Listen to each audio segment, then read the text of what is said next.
अपना गुरु शिव सहित अपना साहब भैया दीदी की चरण में प्रणाम करतनी। रुआ चर्चा प्रेमी गुरु भाई गुरु बहन के चरण में प्रणाम करतनी। हमार प्रणाम अपना अपना चरण में स्वीकार करे। शिव गुरु की दया से, साहब दीदी के आशीर्वाद से, रुआ भाई बहन के सहयोग से ये सिमरा महायज्ञ के प्रांगण में अपना गुरु के बात सुने सुनावे के सौभाग्य मिलल। महादेव गुरु की दया बा, साहब दीदी के आशीर्वाद बा।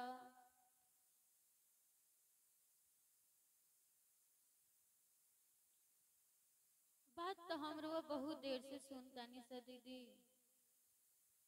ये बात वही भगवान शिव के होता जेकरा से हमार और भगवान और भक्त के रिश्ता बाटे। जानतानी कि हमार भगवान हवन तो उनकरा के जल चढ़ाईनी, उनकर तेरस परदोष करेनी। जानतानी कि हमार बाबा हवन तो उनका के अपना घर में पूजा करेनी। अमलोरी गांव के सिवान जिला के रहे वाली साहब श्री हरिंद्रानंद जी कहनी कि उहे भगवान तहार भगवान हवन, उहे तहार बाबा हवन, यानी भक्त भगवान के तो रिश्ता बा। साहब श्री हरिंद्रानंद जी एगो औरी रिश्ता बनाए के कहनी गुरु और शिष्य के। दीदी हमरा रउआ अभी ऊंचाई पर हम रउआ नइखे से पहुँचल कि ई सोच सकल जाओ कि हमार गुरु के हम शिष्य बने के कर चलल बानी। जब हमरा रउआ अंदर शिष्य भाव जैसे जैसे प्रगाढ़ होई बढ़ी, रउआ बुझाए लगी ए बात कि बाप रे सबसे बड़का सत्ता जिकरा के आदि गुरु जगत गुरु गुराधिपति गुरुओं के गुरु जिकरा के गुरु के राजा विश्व के गुरु कहल जाला, ऊ हमार गुरु बाड़न। यही बात के साहब कहनी आपको नहीं पता है आपके कितने जन्मों के इतने पवित्र पुण्य कर्म होंगे कि आज कहने की स्थिति में है कि हे शिव आप मेरे गुरु हैं। दीदी हमरा रुआ जैसन खत्म आदमी के जिकरा ना ढंग से बोले के ना चले के लूर बाटे ओकर गुरु महादेव। ऐसन सौभाग्य हमरा रुआ के साहब देहनी।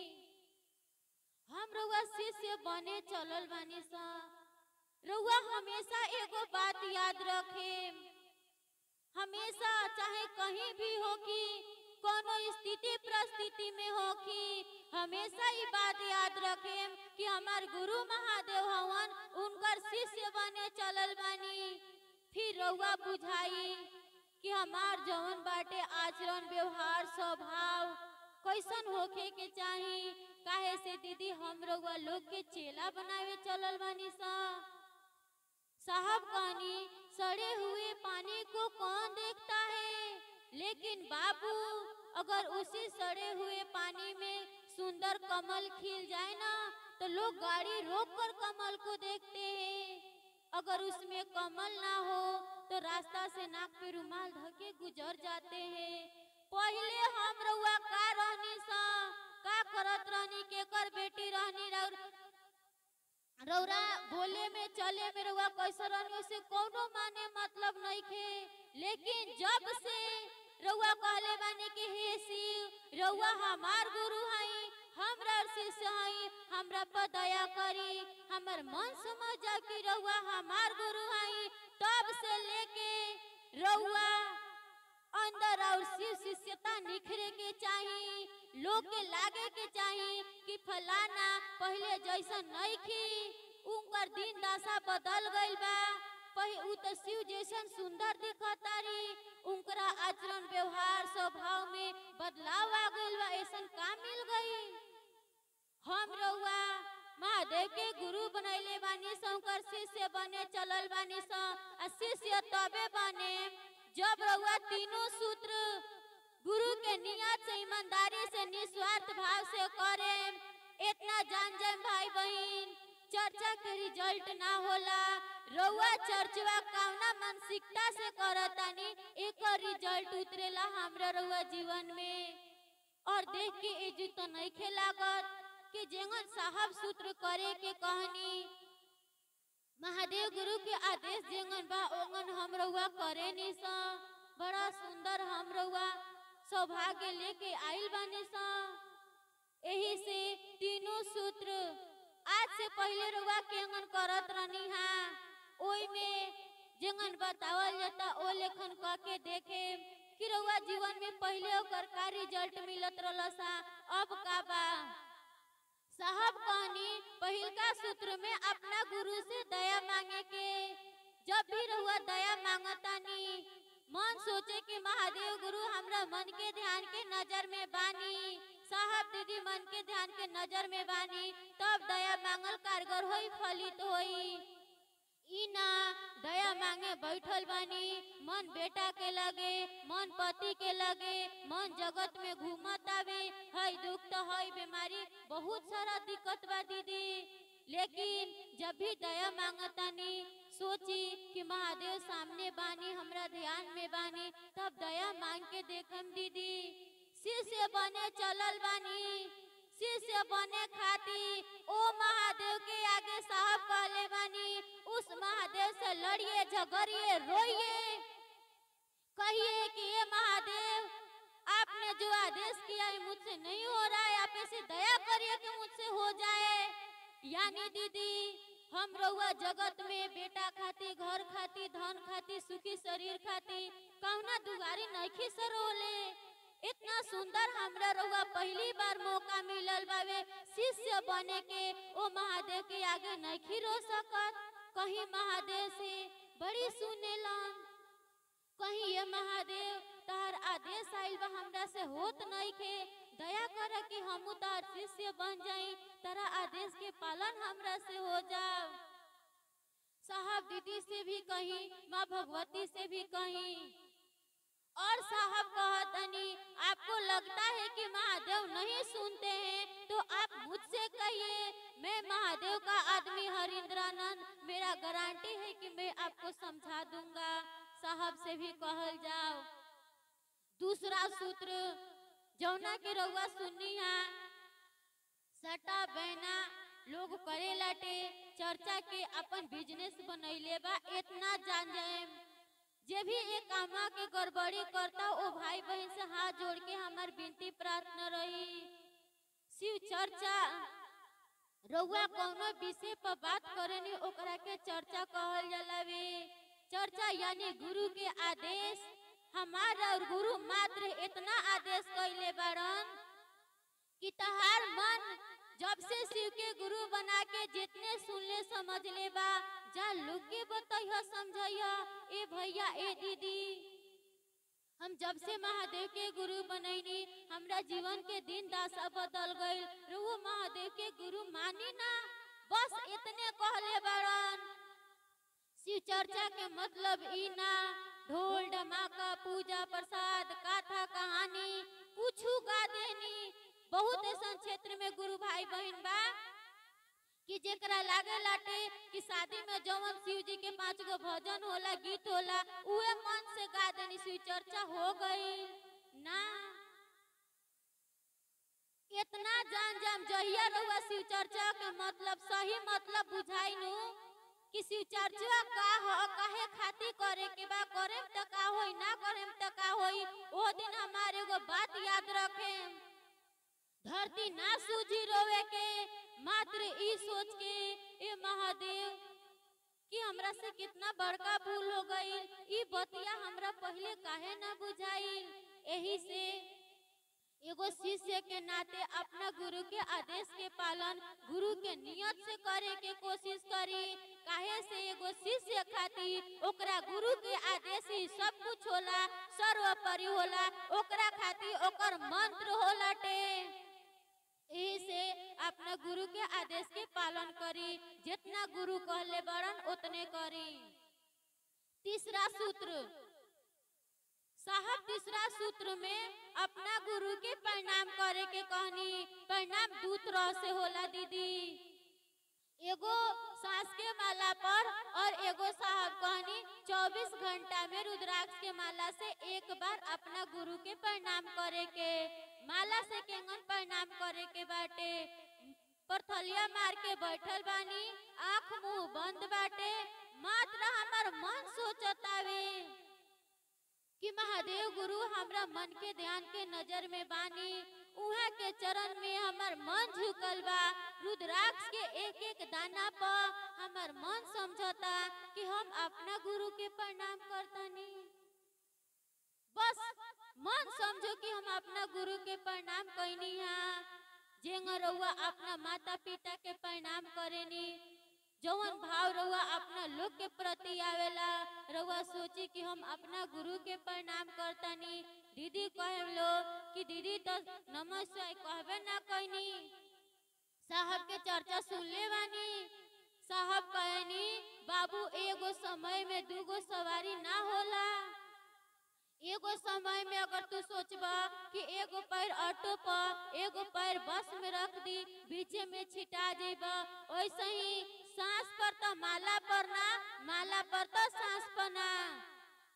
माला पर प्रणाम करतनी, मात्र हमार मन सोचता रुद्राक्ष के एक एक दाना पर कि हम अपना गुरु के प्रणाम कइनिया। सांस पर हर व्यक्ति के सांस नमः शिवाय करेला दीदी। एगो स्वस्थ व्यक्ति के सांस 24 घंटा में 21,600 बार आवेला जाला। एमे कइला जैसा ना होला।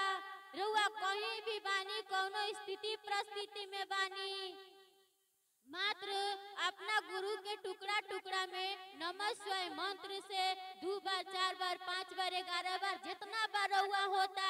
एमे टाइम टेबल नहीं खे कि सुबह ही करेम, 12 बजे करेम, राती खान करेम। 24 घंटा रहुआ अपना गुरु से दया मांग सकतानी, अपना गुरु के नमः शिवाय मंत्र से प्रणाम कर सकतानी। जब रहुआ टुकड़ा में नमः शिवाय करेम तब रउआ एहसास हुई कुछ दिन करते करते कि हम तो करत नहीं की, हमरा सांस पर सोहता चलता। रउआ महसूस होई कि हमार सांस कुछ भी करता नहीं, लागत कि अंदर जाता तो नमः और बाहर आवता तो शिवाय, यानी स्वतः चलता। एकरे के कहल गईल ना कर फेरू ना माला फेरू ना मुख से निकले राम, साईं मेरा सुमिरन करे मैं करूं विश्राम। साईं के मतलब होलाटे ईश्वर परमात्मा। अगर रउआ सुतलो रहे नु, जब रउआ सांस पर सोता नमः शिवाय चली, रउआ याद ना करे के पड़ी, उहे रउआ के याद करिहन, रउआ के सुमेरिहन। ऐसन स्थिति में हमरा रउआ जाए के बाटे। तीनों सूत्र में साहब जवन भी करे के कहले बानी, एकरा के करे के प्रयास करी। माला से प्रणाम कइला से 3 गो फायदा होला। पहिल का फायदा मन के मैल खत्म होला। मन के मैल के मतलब होला दूसरा के प्रति ईर्ष्या, डाह द्वेष, जलन। दूसर का फायदा बा शारीरिक रोग कष्ट खत्म होला। शरीर में जवन भी रोग बा दीदी, हम खुद एकर परिणाम बानी। जब हम महादेव के गुरु ना बनैले रहनी, बहुत दुखदाई जीवन झेलले बानी। हम का बताई वालों से, एगो भाई हमार ऐसा स्थिति रहल हमार एक दिन कि ऑटो पे खटिया पर लाद के एक दिन ओझा के घरे तय, दूसर का दिन डॉक्टरी के घरे, कहीं भी गइल बानी। 30,000 आ 5,000 से कम हमरा में रुपया नहीं खे लागल। लेकिन जब से महादेव के गुरु बनैनी, आज हमरा लागला कि जब से महादेव के गुरु बना के तीनों सूत्र ईमानदारी से करे लगनी, धीरे धीरे हमारी स्थिति सुंदर ना अति सुंदर हो गई। तब भाई बहन से कहे आदमी कि दीदी रउआ करके देखी। तीसर का फायदा बा कि हमरा रउआ कर्म फल के क्षय होलाटे।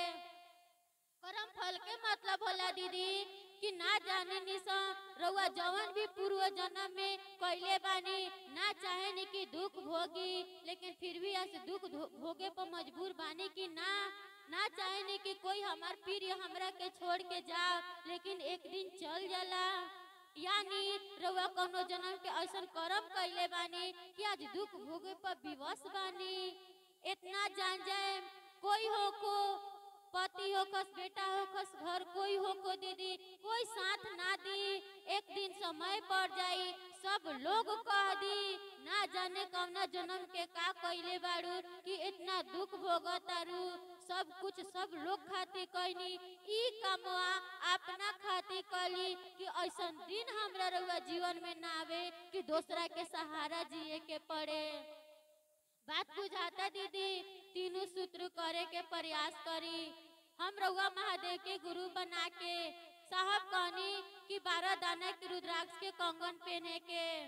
बहुत सारा एजू दीदी आइल बनी लोग, कोई के हाथ में कंगन नइखे दिखत। ई मत सोचे कि कंगन पहने तबे रउआ शिव शिष्य हई, ना दीदी। कंगन जवन रुद्राक्ष के कंगन पहनले बानी सा, ई 12 दाना के काहे बाटे, 11 दाना के काहे नइखे, या फिर 13 दाना के काहे नइखे। पूरा विश्व में 12 गो ज्योतिर्लिंग होला, 12 गो राशि फल होला, 12 गो महीना होला, 12 गो सूर्य होलन, अलग अलग महीना में अलग अलग नाम से जानल जालन। ओकरा प्रतीक ई 12 दाना के कंगन होलाटे। और कंगन पर ही हमरा रुआ गुरु के दया आवेला और हमरा रुआ कंगन से होत हृदय तक पहुँचेला। कौनो भी अशरीरी सत्ता जोना के भूत प्रेत कहेनी सा, ओको लंगी लागे से बचावेला।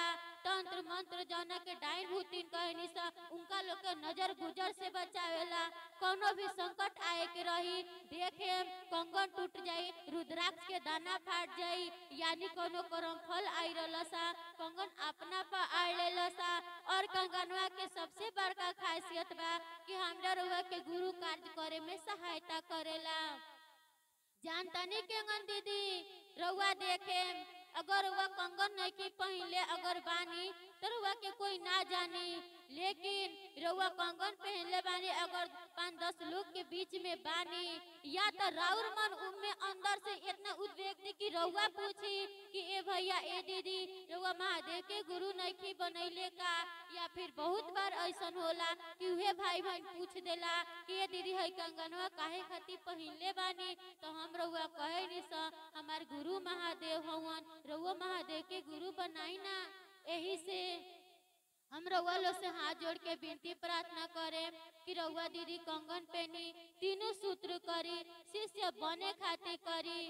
राउर गुरु महादेव हवन, रउआ कहले बनी कि हे शिव रउआ हमार गुरु हई, करी के दीदी दोसर कोई ना, हमार गुरु हवन हम करे।